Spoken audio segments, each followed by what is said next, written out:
د دعا بعد سنت دا مسله کې هم ډېر خلکو اختلاف لري او ډېر خلک به باندې اخته دي خواران، بعضې ورته بدعت وایي، بعضې ورته ناروا وایي، بعضې ورته فرض وایي، بعضې ورته واجب وایي.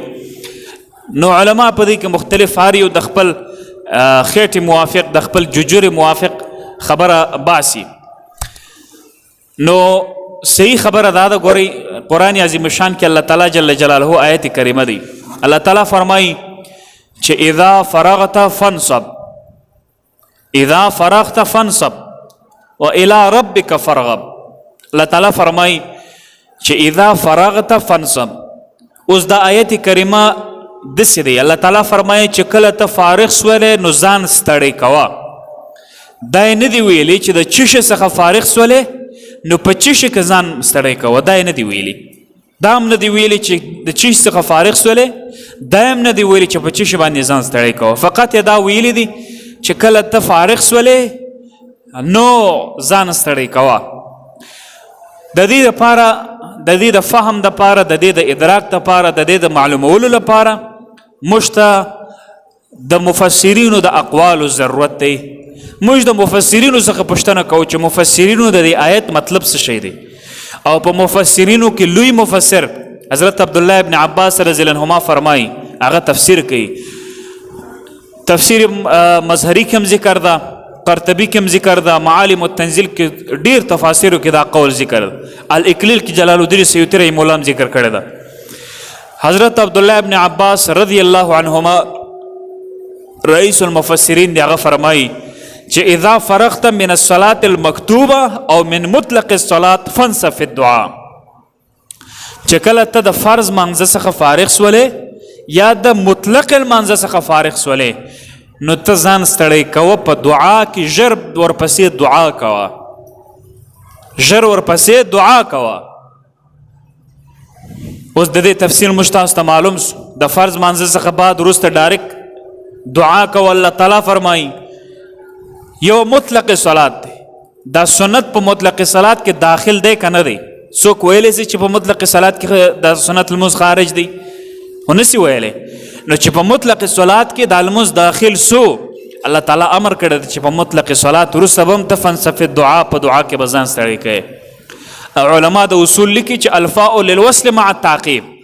فا چې هر کله راځي هغه د وصل مع التعقیب دپاره راځي، یعنی چې کله د سنت وکړله اول خو فرض وکا، د فرض وروسته سنت وکا، د سنت وروسته متصل پسې دعا وکا، اجتماعي طور سره وکا، اجتماعي طور د سره دعا دا اجابت ته ډېر مقبوله ده. حدیث ډېر دی، اوس وخت مختصر دی. بل یو عجیب آیت کریمه درته پیش کم چې کله الله تعالی جل جلاله ابلیس یې وشړی او د خپل ځان یې لرې کوي، د رحمتونو څخه یې لرې کوي. ابلیس علیه اللعنه قسم خوري، څه ورته وایي؟ ثم لآتینهم من بین ایدیهم، زه به دا ستا بندګانو ته د مخ د خوا راځم خطا کوم مې، بل ومن خلفهم د شا د خوا به راځم دا ستا بندګان به زه د حق لارې سباسم، وعن ایمانهم د راستې طرف د خوا به راځم دوی به خطا کوم، وعن شمائلهم د چپ طرف د خوا به راځم دا ستا بندګان به زه خطا کوم. شا ولا تجد اکثرهم شاکرین، ته به اکثر ستا د امتی د بندگانو څخه شکرګزاره ونه وینې. دا شیطان وایي، الله تعالی ته قسم کوي، الله تعالی په جلال او په عزت سره قسم کوي. دا شیطان وایي د مخ د خوا به هم زه راځم، د شا د خوا، د راسته طرف، د چپه طرف، څلور خوا یې ونیوله. څلور خوا د انسان دپاره جهات سته دي، شپږ جهتونه دي: مخ طرف، شا، راسته طرف، چپه طرف، لاندې، تحت ورته وایي فوق لوړ. او څلور طرفونه خو شیطان ونیوله. مخ د خوا شیطان درته راځي، د شا د خوا شیطان درته راځي، د راسته طرف د خوا شیطان درته راځي، د چپه طرف د خوا شیطان درته راځي. دا څلور طرفونه شیطان په کنټرول کې واخیست. تا ته چل پیدا کوي، تا ته مختلف توطیې جوړوي، تا ته مختلف هغه بد شیان درته د ښایسته شیانو په شکل باندې درته پیښوي چې خطا دي کی. نو څلور طرفونه د شیطان په کنټرول کې سو طرفه پاته سو، دو طرف، یو اسمان طرف، یو د مځکې د خوا. د مځکې د خوا خو دوی حمله نسي کوی دا شیطان. یو طرف پاته سو چې د الله د خوا دی. نو موږ تاسو همیشه دعا کوو، لاسونه پورته کوو چاته؟ لوړ طرف ته، الله تعالی جل جلاله ته. یا الله پاک ما د شیطان د مکر څخه وساتي، یا الله پاک ما د شیطان د هغه وساوسو څخه وساتي. نو دلته خو انسي شیطانان خو مسته کنه، دا د انسانانو په شکل خو شیطانان سته. دا بیا راپورته سو د جني شیطانانو خلافت او نائب مناب او داغه په ځای باندې قائم مقام ځان جوړ کړي او داغه په مسند باندې کښېنستی. نو خلک بیا د دعا څخه منکر کړ چې یاره ته خو نو دعا مه کولی، ځکه 5 طرفونه د شیطان په کنټرول کې دي. دا یو طرف دی چې موږ د الله رب العالمین په منځ کې التقا او ملاقات کیږي، او زموږ د الله رب العالمین په منځ کې هغه معراج وي. نو دغه انسي شیطانان وغوښتل چې دا 5 دا 6 لار هم در باندې ودرئ چې ستا او د الله په منځ کې چې کومه تعلق او رابطه ده د دعا په ذریعه هغه لوړ طرف هم در باندې ودرئ، هغه هم در باندې کاټ کړي. نو یې درته وایي چې دا بدعت ده او دا شرک ده. نو هلکه الله ته لاس پورته کوم، بل چاته خو مې لاس نه دی پورته کړی، الله ته لاس پورته کوم. الله تعالی فرمایي ادعوني استجب لكم، ما ته دعا وکړئ چې هر کله دعا کوئ زه ستاسې دعا در قبلوم. او ادعوني امر ده او امر کې توقید نسته. مامور به علما د اصول فرمایي چې په 2 قسمه ده، یو مامور به موقته ده، یو غیر موقته ده. مامور به موقته دې ته وایي چې تعین د شارع د جانب ور باندې راغلی وي، یعنی د شارع وایي چې ته داسې وکړه، وخت هم شارع درته ښوولی، لکه د سهار مونځ، لکه د ماپښین مونځ، لکه د ماښام ماخوستن د مازدیګر. اوس د سهار مونځ یو سړی په ماپښین کې کوي، دا روا ده؟ نه دی روا. ولې؟